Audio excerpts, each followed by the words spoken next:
আসসালামু আলাইকুম সবাইকে। অনেক প্রতিকূলতা আসলে। গ্রামের নেটওয়ার্ক এমনিতেই তো কম, তারপর বিভিন্ন সিমের নেটওয়ার্কও ঠিকঠাক পায় না।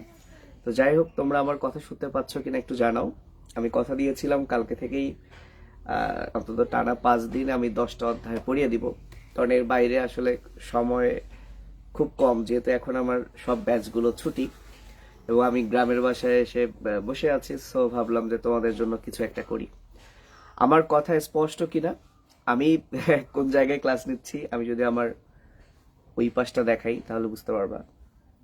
জঙ্গলে ক্লাস নিচ্ছি, এই যে দেখো জঙ্গল, বুঝতে পেরেছো? এরকম একটা জায়গায় বসে আছি আর কি। যাই হোক, আমি জানি না আবার কখন নেটওয়ার্ক চলে যায়। তো যেটা বলতে চাই যে তোমরা ঢাকা ইউনিভার্সিটিতে যারা পরীক্ষা দিবে, এর মধ্যে অনেকেই আছো যাদের ফোকাসই হচ্ছে যে না ঢাবি, বা যারা বিশ্ববিদ্যালয় ভর্তি কোচিং তোমরা করেছো। আবার অনেকেই আছো যারা হয়তো বা মেডিকেলে ডেন্টালে ভালো করতে পারো নাই, তাদের একটা টার্গেট আছে যে ঠিক আছে আমি ঢাকা ইউনিভার্সিটির পরীক্ষাটা দিব। তো সত্যিকার অর্থে মেডিকেলের বায়োলজির সাথে ঢাকা ইউনিভার্সিটির বায়োলজির পার্থক্য একটা জায়গায়। ঢাকা ইউনিভার্সিটিতে এমসিকিউতে বৈজ্ঞানিক নামগুলো একটু আসে। ধরো একটা এক্সাম্পল দিল যে মার্জিনাল অমরা বিন্যাসের উদাহরণ কোনটি, তো দেখা যায় যে ঢাকা ইউনিভার্সিটিতে সায়েন্টিফিক নেমটা থাকে, কিন্তু মেডিকেল ভর্তি পরীক্ষায় সায়েন্টিফিক নেম খুব কম থাকে। সো এটা একটা পার্থক্য। আর দ্বিতীয় পার্থক্য হচ্ছে, দুইটা পার্থক্য আসলে। দ্বিতীয় হচ্ছে মানে লিখিত, যেটা মেডিকেলে নাই। তো লিখিত হওয়ার কারণে যারা আসলেই জিনিস সম্পর্কে একটু ধারণা আছে তারাই ভালো করতে পারে। সো লিখিত নতুন হলেও তোমরা তো রিটেন পরীক্ষা দিয়েছো, তো খুব বেশি পার্থক্য নাই। তোমরা যে বোর্ড পরীক্ষার জন্য রিটেন দিয়েছো সেটার সাথে ঢাকা ইউনিভার্সিটির লিখিতর কোন জায়গাটা পার্থক্য আমি বলি। মানে কোন প্রশ্নগুলো আসে, মার্কস তো থাকে 10, তাই না? সো আমি গত 2 বছরের লিখিত প্রশ্ন দেখে যেটা বুঝলাম, 10 মার্কসের জন্য 4টা প্রশ্ন থাকে, এবং 4টা প্রশ্নের মধ্যে এমন হয় যে 2টা প্রশ্নে থাকে 3 মার্ক করে, 3 3 6, তারপরে বাকি 2টাতে হয়তো বা 2 2 করে থাকে, অথবা পয়েন্ট দিয়েও মার্কস থাকতে পারে। এবং আমি গত 2 বছরের কোনো প্রশ্নেই ডেফিনেশন টাইপের কোনো প্রশ্ন পাই নাই, যে ধরো ক্যারিওকাইনেসিস কাকে বলে, সাইটোকাইনেসিস কাকে বলে, এরকম ডেফিনেশন কিন্তু আমি পাই নাই। বুঝতে পেরেছো?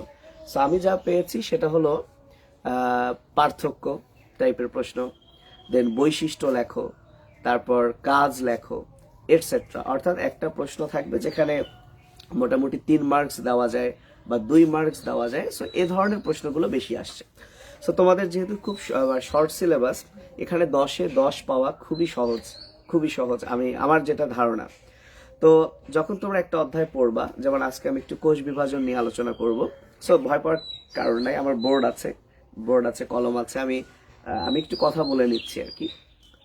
তো যেটা বলছিলাম, তাহলে এই যে কোষ বিভাজন, তাহলে কোষ বিভাজন থেকে আসলে পড়বোটা কি?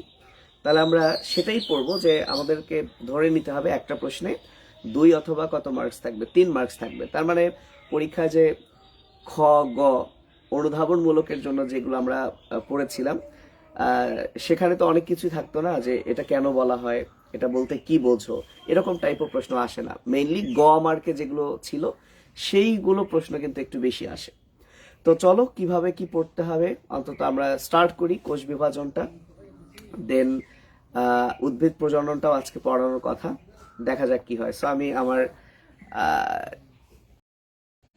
বোর্ডে চলে যাচ্ছি। আমার বোর্ডটা এই দিকে দেখো, এই এই হচ্ছে আমার বোর্ড।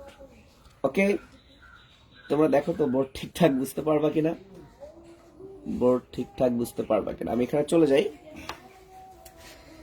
ওকে, প্রথমে তোমরা লেখা শুরু করো, ঝটপট লেখা শুরু করো। তুমি একটু নেট অফ করো, না দেন পাবে না। তো আমার কাছে আমার বিশ্বাস আর কি যে আমার চেহারা দেখার দরকার নেই, বোর্ডটা দেখা গেলেই হলো। সেটা হচ্ছে, আমি যদি 1 নাম্বার বা 5 স্টার দিই, যে প্রশ্নটা তোমাকে মাস্ট জানতেই হবে, আমি আমি এখানে হেডলাইন দিই কোষ বিভাজন। কোষ বিভাজন, তাই না? তোমাদের বোটানিতে তো এটা আছে শর্ট সিলেবাস। তো কোষ বিভাজন থেকে 1 নম্বর আমি যে প্রশ্নটা বলি, যদি যেহেতু টোটাল অধ্যায় হচ্ছে তোমার 10টা, তোমার চ্যাপ্টার হচ্ছে কয়টা? 10টা চ্যাপ্টার। প্রশ্ন থাকবে কয়টা? প্রশ্ন থাকবে 4টা। তার মানে বুঝতেই পারছো যে এই অধ্যায় থেকে প্রশ্ন নাও আসতে পারে। এখন আমি যদি বলে দেই যে ভাইয়া কোন অধ্যায় থেকে প্রশ্ন আসবে, আসলে এরকম গ্যারান্টি দেওয়া যায় না। তারপরে যদি আমি বলি যে বোটানির কোন অধ্যায় থেকে প্রশ্ন অন্তত একটা তুমি পাবাই, যেহেতু বোটানি জিওলজি মিলেই 4টা প্রশ্ন আসবে, তাহলে আমি বলতে পারি যে উদ্ভিদ বিজ্ঞানের বোটানির 8 নাম্বার চ্যাপ্টার এবং 8 এবং 9 চ্যাপ্টার থেকে তুমি একটা প্রশ্ন পাবাই, কপাল ভালো থাকলে 2টা প্রশ্ন পেয়ে যেতে পারে। 7ও খুব গুরুত্বপূর্ণ। তো যাই হোক, সেটা হয়তো আমরা নেক্সট দিন যাব, এবং পারলে আমি আজকে কিছু ভিডিও আগে থেকেই করে রাখবো, কারণ ঈদের দিন দেখা গেল এত ব্যস্ততা করতে পারলাম না। যাই হোক, তাহলে আমরা কোষ বিভাজন নিয়ে কথা বলি। কোষ বিভাজনের যে প্রশ্নটা তোমরা পড়বাই সেটা হলো, যেহেতু এখানে 3 ধরনের বিভাজন আছে, একটা হচ্ছে মাইটোসিস, একটা হচ্ছে মিওসিস বা মায়োসিস, এবং আরেকটা হচ্ছে অ্যামাইটোসিস। আমার কাছে মনে হয় না যে অ্যামাইটোসিস দিয়ে কোনো প্রশ্ন আসবে। তাহলে আসবে মাইটোসিস এবং মায়োসিস। কি আসবে? 2টা প্রশ্ন আসবে যদি আসে, এই অধ্যায় থেকে যদি প্রশ্ন আসে। 1, এদের বৈশিষ্ট্য অথবা এদের পার্থক্য। বৈশিষ্ট্য জানলেই তো পার্থক্য হয়ে গেল। আরেকটা হচ্ছে এদের গুরুত্ব। এদের গুরুত্ব। তাহলে আমরা পড়বো কিভাবে? ধরো আমি বৈশিষ্ট্য মাত্র 3টা পড়লাম, কিন্তু দেখা গেল বৈশিষ্ট্যেই 3 মার্কস থাকলো, সেখানে প্রত্যেকটা বৈশিষ্ট্যের জন্য 0.5 মার্কস করে। তাহলে তোমার মিনিমাম কিন্তু বৈশিষ্ট্য 6টা জানতে হবে, আবার এই 2টারই গুরুত্ব 6টা জানতে হবে, এবং এগুলো একটু ভালো মতোই জানতে হবে। ওইখানে ওই অত অল্প সময়ের মধ্যে তোমার কিন্তু এত ভাবার টাইম নাই। তাহলে আমার প্রথম যে আমি হট টপিক আর কি এই অধ্যায়ের, যে মাইটোসিস এবং মিওসিস থেকে পরীক্ষায় যদি কোষ বিভাজন থেকে যদি কোনো প্রশ্ন সেট হয়, তাহলে এই 2টার 6টা পার্থক্য তোমাদের শিখতে হবে। পার্থক্য শেখা মানে বৈশিষ্ট্য শেখা হয়ে গেল, এবং এই 2টার গুরুত্ব শিখতে হবে। মিনিমাম 6টা করে শিখতে হবে। কেন? কারণ শুধু মাইটোসিসের গুরুত্ব আসতে পারে 3 মার্কসে, তখন তো এর ইন্ডিভিজুয়ালি তোমার 6টা লিখতে হবে। তো চলো আমি অন্তত কোন 6টা তুমি লিখবা বা খুব ইজিলি মনে থাকবে সেটা একটু দেখাই। তোমরা সবাই জানো যে মাইটোসিস এর অপর নাম হচ্ছে সমীকরণিক বিভাজন বা সমতামূলক বিভাজন। কারণ কারণ এখানে ক্রোমোজোমের সংখ্যা কি থাকে? সমতা থাকে। তাহলে 1 নাম্বার আমি একটু সংক্ষেপে লিখবো, তোমরা এই জিনিসগুলো লিখে নিবা। সো মনে করো যে এটাই পরীক্ষায় তুমি লিখবা। এই যে ক্লাসগুলো নিব পরীক্ষার আগের দিন শুধু লিখিতর জন্য এতটুকু রিভাইজ করবা ইনশাআল্লাহ। তাহলে 1 নাম্বার হচ্ছে, এখানে আমি খুব সংক্ষেপে লিখবো যেহেতু আমার বোর্ডও মাশাআল্লাহ অনেক ছোট। তাহলে 1 হচ্ছে ক্রোমোজোমের সংখ্যা, মানে এই বিভাজনে ক্রোমোজোমের সংখ্যা কি? সমান থাকে, সমান থাকে। আর মিও বা মায়ো মানে যেহেতু হ্রাস, তাহলে এখানে ক্রোমোজোমের সংখ্যা কি হয়? হ্রাস পায়। এবং হ্রাস পায় মানে কতটুকু হয়ে যায়? অর্ধেক হয়ে যায়। অর্থাৎ মাতৃকোষ থেকে অপত্য কোষের ক্রোমোজোমের সংখ্যা মাতৃকোষে যা ছিল তার অর্ধেক হয়ে যায়, আর এখানে মাতৃকোষ এবং অপত্য কোষের ক্রোমোজোমের সংখ্যা সমান থাকে। সো এটা তোমাকে অবশ্যই লিখতে হবে। 2 নাম্বার যেটা মাস্ট লিখতেই হবে, তারপর একটু চালাকি শিখাই দেব, যদি কোনো পয়েন্ট মনে না পড়ে তখন কি করবা। তো 2 নাম্বার, আমরা জানি কোষ বিভাজনে একটা কোষ বিভাজিত হয়ে আরো কিছু কোষ তৈরি হয়। তো যে কোষটা বিভাজিত হয় সেটা তো মাতৃকোষ, আর যে কোষ তৈরি হয় সেটা তো হচ্ছে অপত্য কোষ। তাহলে মাইটোসিস বিভাজনে কয়টা অপত্য কোষ তৈরি হয়? তাহলে এখানে অপত্য কোষ তৈরি হয় 2টি, আমি শুধু 2 লিখলাম। তাহলে মাইটোসিস কোষ বিভাজনে অপত্য কোষ তৈরি হয় 2টি, সেখানে মায়োসিস কোষ বিভাজনে অপত্য কোষ তৈরি হয় 4টি।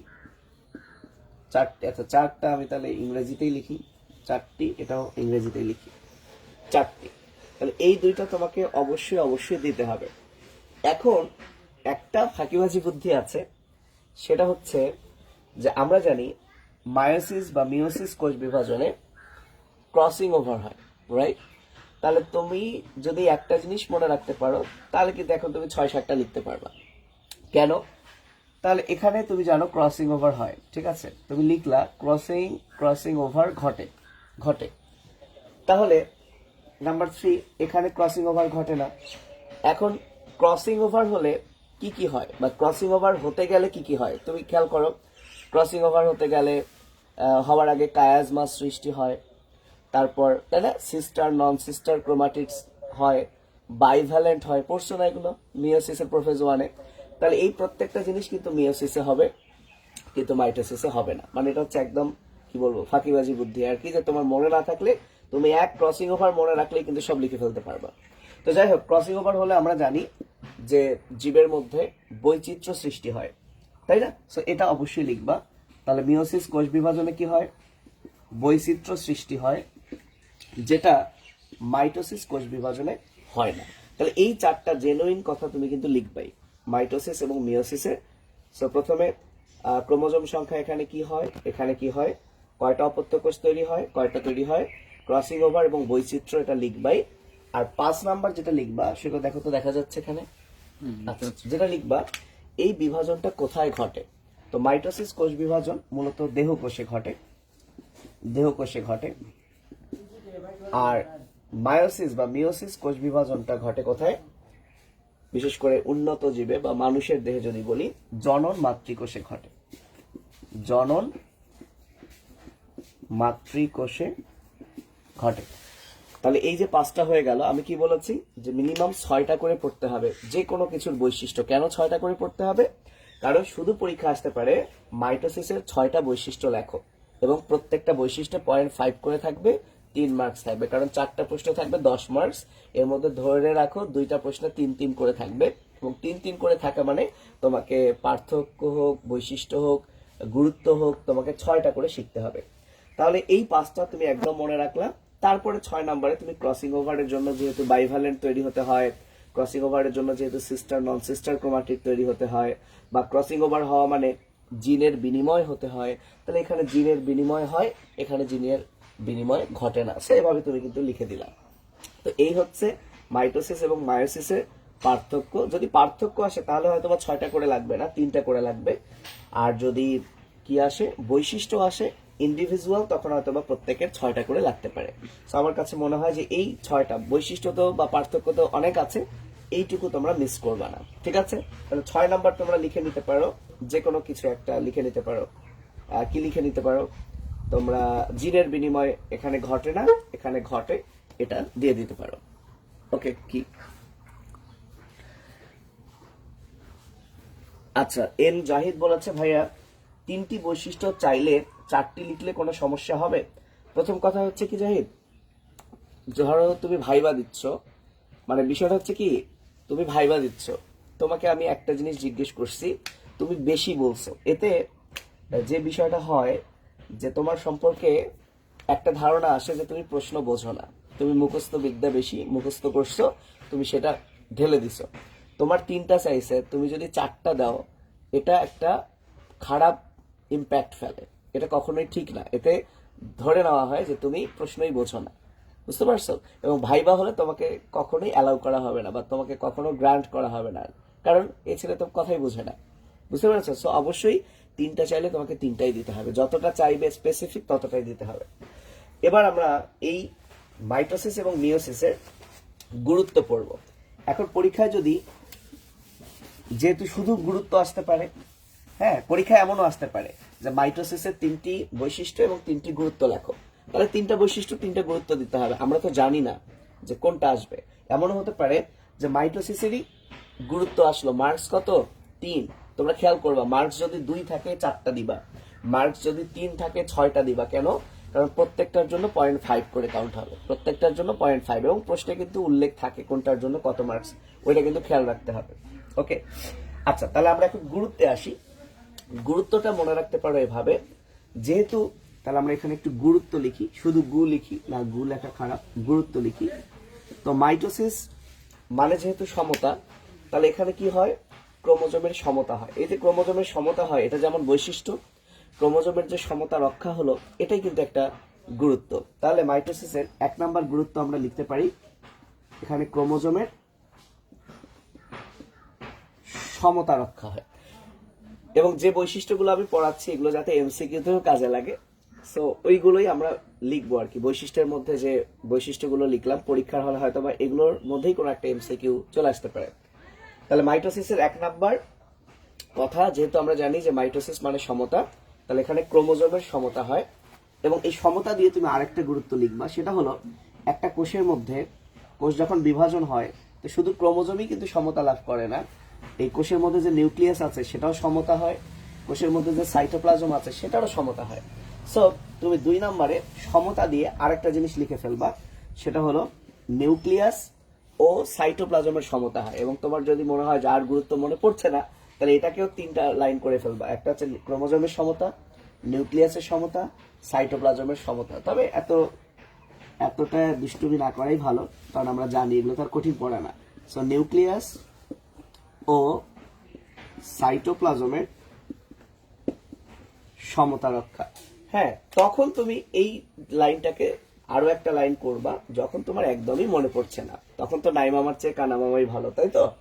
তাহলে মাইটোসিস মানেই তোমার সমতা কথাটা থাকলেই তোমার কিন্তু 2টা সমতা লিখতে পারবে।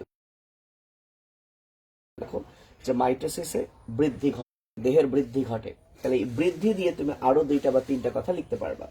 1 নম্বর ক্রোমোজোম সমতা, তাহলে আমরা 2টা সমতা লিখলাম। তাহলে মাইটোসিস মানে আমরা মনে রাখবো সমতা এবং বৃদ্ধি। তাহলে 3 নাম্বার বৃদ্ধি, তাহলে দেহ বৃদ্ধি। এবং আচ্ছা আচ্ছা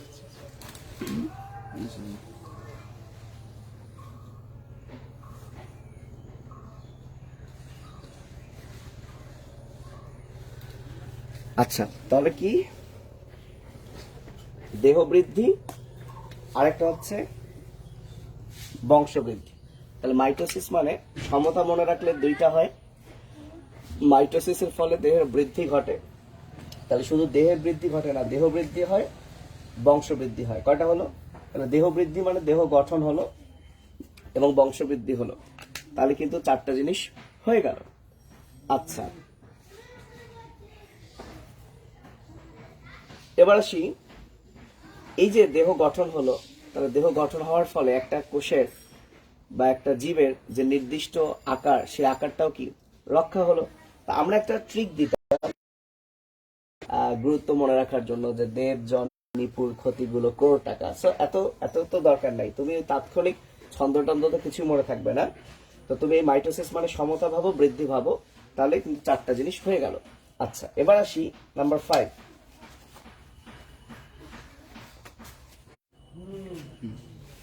ওকে, নেট মনে হয় খুব ডিস্টার্ব করছে, নেট খুব ডিস্টার্ব করছে।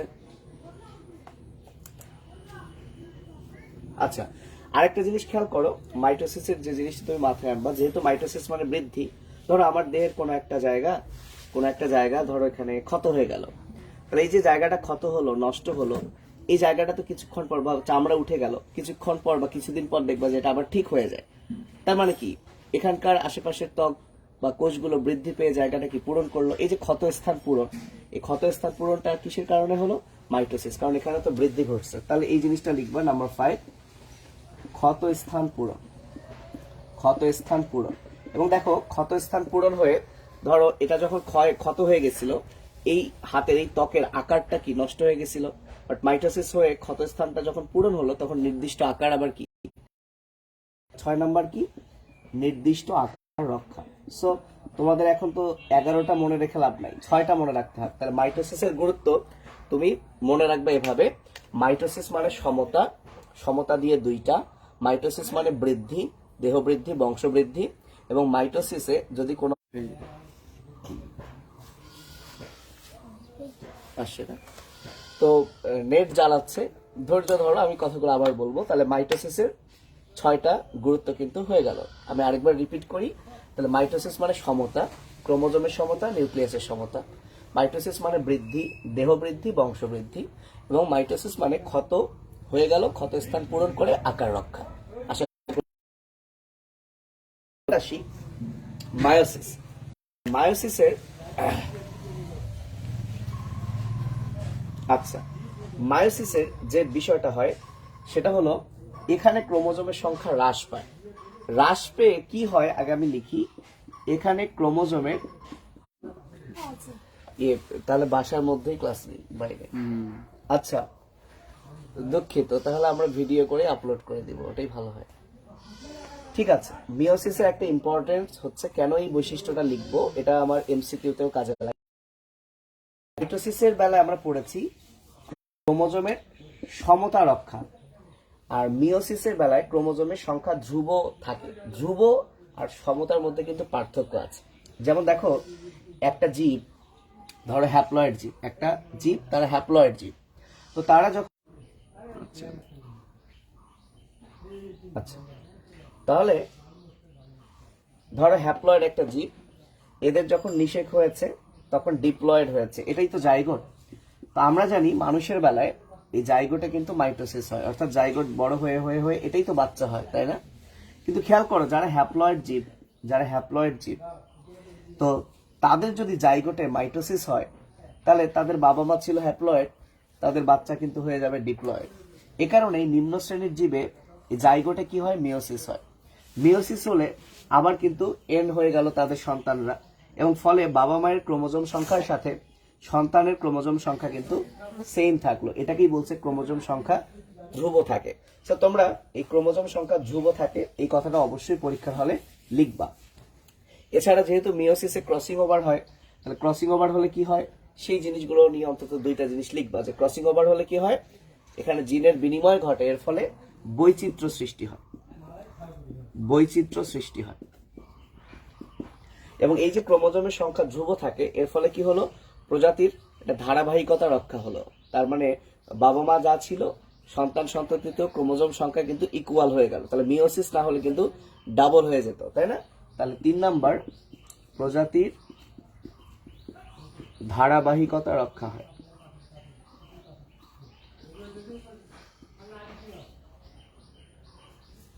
ওকে, এছাড়া আমরা বৈশিষ্ট্যের মধ্যে পড়েছি যে মিওসিস কোষ বিভাজন হয় জনন মাতৃকোষে। তো জনন মাতৃকোষ থেকে কি তৈরি হয়, জনন কোষ তৈরি হয় বা গ্যামেট তৈরি হয়। তাহলে নাম্বার 4, গ্যামেট সৃষ্টি। তাহলে এই 4টা গুরুত্ব অবশ্যই তোমরা লিখবা, যে মায়োসিস কোষ বিভাজন, এখানে ক্রোমোজোমের সংখ্যা ধ্রুব থাকে, ফলে প্রজাতির ধারাবাহিকতা রক্ষা হয়। যেহেতু এখানে ক্রসিং ওভার হয়, বৈচিত্র্য সৃষ্টি হয়। যেহেতু মিওসিস জনন মাতৃকোষে ঘটে, আর জনন মাতৃকোষ থেকে কি তৈরি হবে, জনন কোষ বা গ্যামেট সৃষ্টি হবে।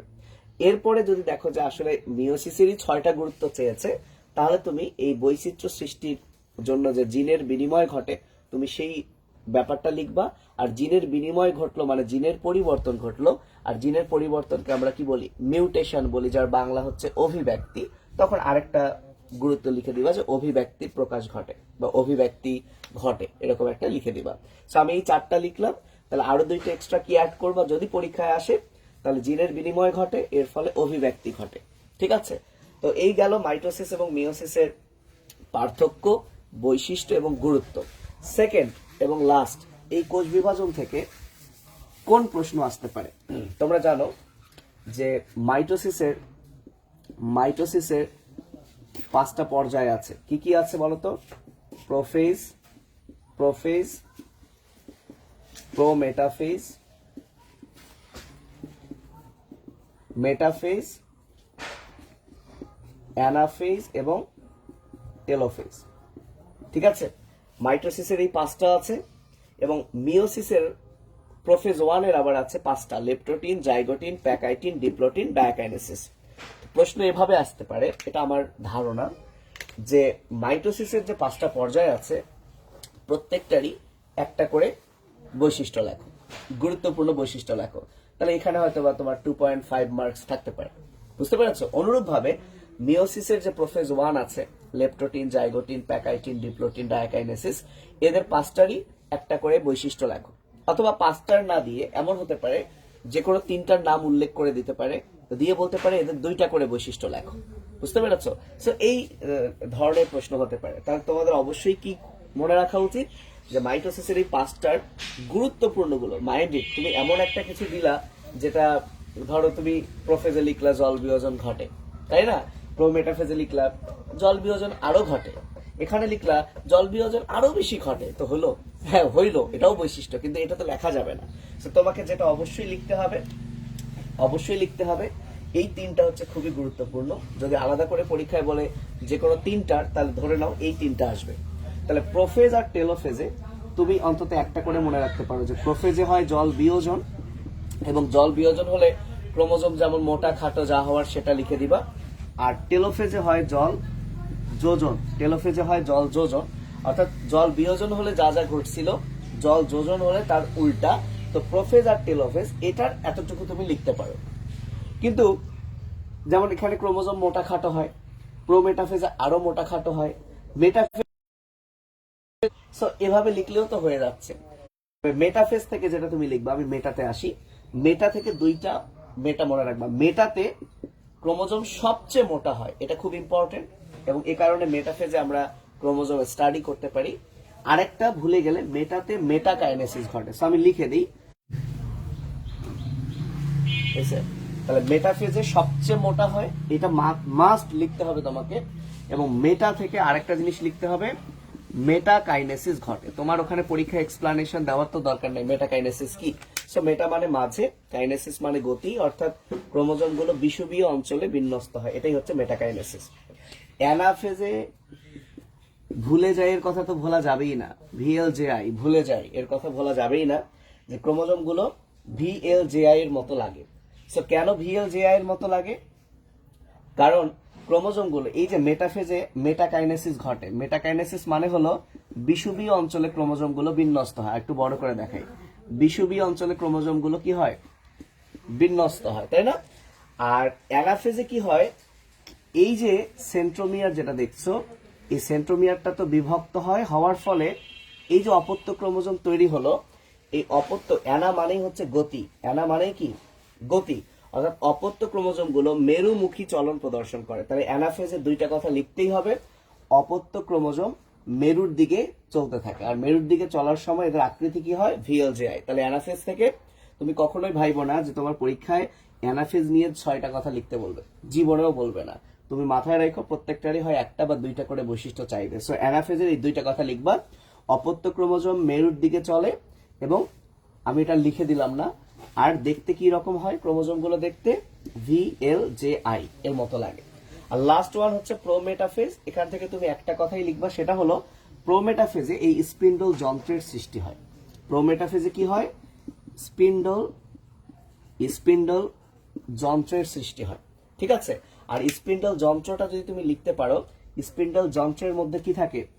স্পিন্ডল তন্তু থাকে, এবং যে তন্তুর সাথে ক্রোমোজোমের সেন্ট্রোমিয়ার যুক্ত থাকে তাকে আমরা বলি ক্রোমোজোমাল তন্তু। অথবা স্পিন্ডল যন্ত্র মানে এর দুইটা মেরু অঞ্চল আছে, একটা বিষুবীয় অঞ্চল আছে। এই কথাগুলো তুমি লিখে দিবা, মানে স্পিন্ডল যন্ত্রের বৈশিষ্ট্যগুলো লিখে দিলেই প্রোমেটাফেজ হয়ে গেল। সো আমি আরেকবার বলি, তোমরা মাইটোসিসের 5টা পর্যায়ের জেনে রাখো, 2টার বেশি বৈশিষ্ট্য তোমার চাইবে না। সো প্রোফেজ, টেলোফেজ, এখানে জল বিয়োজন ফলে ক্রোমোজোম মোটা খাটো, আর টেলোফেজ জল যোজন, দেন ক্রোমোজোম মোটা খাটোর উল্টা যা। মেটাফেজে সবচেয়ে মোটা, মেটাকাইনেসিস। অ্যানাফেজে মেরুর দিকে যায় এবং ভিএলজেআই। আর প্রোমেটাফেজে একটা যন্ত্র তৈরি হয়। এবং আরো একটা জিনিস মনে রাখতে পারো, যে প্রোমেটাফেজে একটা যন্ত্র তৈরি হয়, এই যন্ত্রের মধ্যে এরা ড্যান্স মারে বলতে ক্রোমোজোমের নৃত্য, এটা একটা ইম্পর্টেন্ট বৈশিষ্ট্য যেটা কিন্তু প্রোমেটাফেজে দেখা যায়। এবং এটা কিন্তু এমসিকিউ এর জন্য ইম্পর্টেন্ট, যে ক্রোমোজোমাল নৃত্য দেখা যায় কোন পর্যায়ে, সেটা উত্তর হবে প্রোমেটাফেজ। তাহলে মনে রাখতে পারো, প্রোমেটাফেজে স্পিন্ডল যন্ত্র তৈরি হয় এবং যন্ত্রের মধ্যে ক্রোমোজোম কি করে? ড্যান্স মারে। ওকে, তাহলে আশা করছি যে তোমরা মাইটোসিসের এই 5টা পর্যায়ের 2টা করে অন্তত কথা লিখতে পারবা।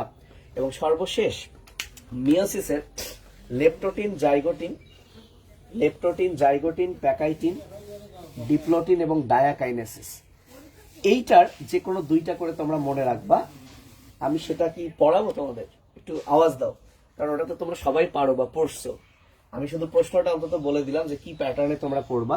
তোমরা একটু জানাও তো ওটাকে আমার বলে দিতে হবে কিনা। আমি প্রশ্নটা শুধু লিখে দেই যে প্রোফেজ 1 এর 5টি উপপর্যায় আছে। এই 5টি উপপর্যায়ের মিনিমাম 2টি করে বৈশিষ্ট্য, মিনিমাম 2টি করে কি পড়বো আমরা? বৈশিষ্ট্য মনে রাখবো, ঠিক আছে?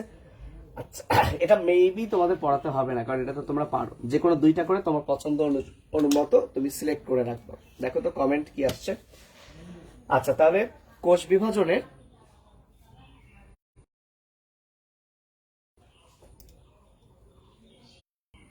ধরো আমার স্বপ্নে দেখে কি হবে।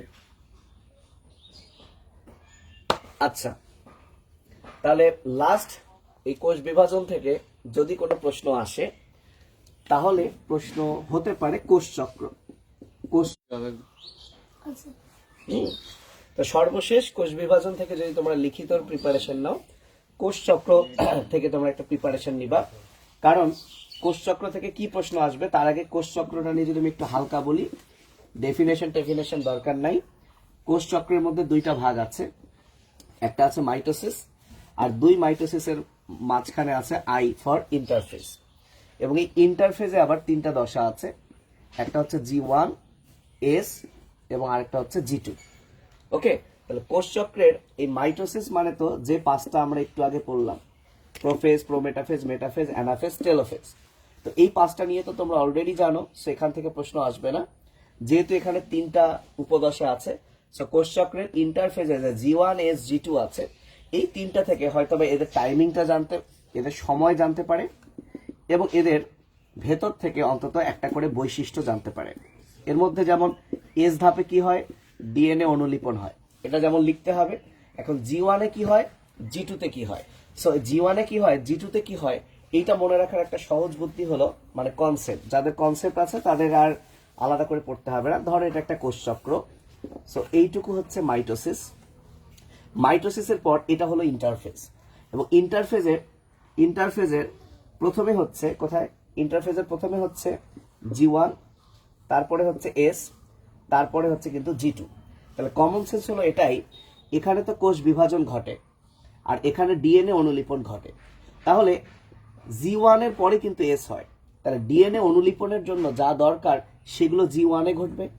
আর G2 এর পরে যেহেতু মাইটোসিস হয়, মাইটোসিসের জন্য যা দরকার সেগুলো G2 তে ঘটবে। এই কনসেপ্টটা যদি কারো থাকে তাহলেই কিন্তু সে G1 এবং G2 তে কি তৈরি হয় লিখতে পারবে।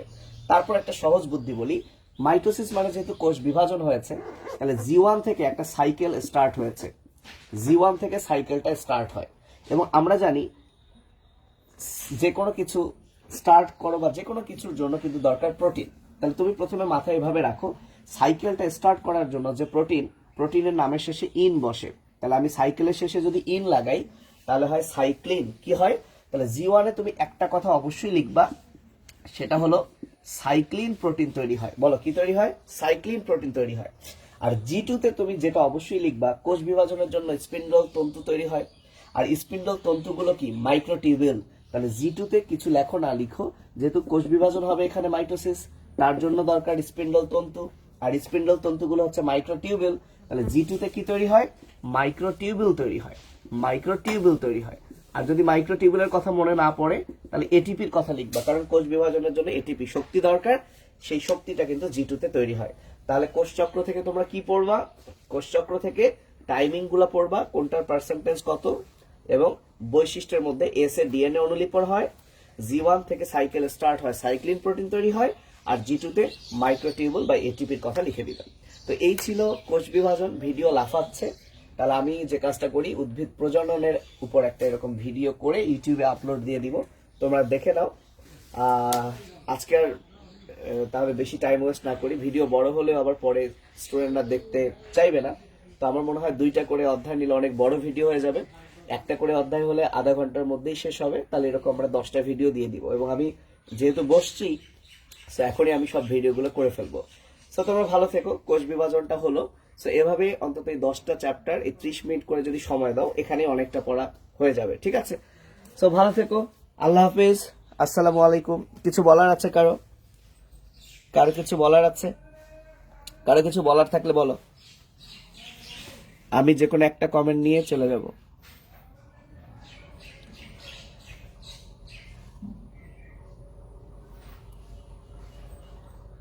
ফাহিম মুমতাসির ও একজনকে মেনশন করছে, দেখো পিঁপড়া পড়াচ্ছে। বলো পিঁপড়া, সরি মাসি এখন কোন স্টেজে আছে, G2। হ্যাঁ আল্লাহ হাফেজ ভাইয়া, ঠিক আছে, ভালো থেকো।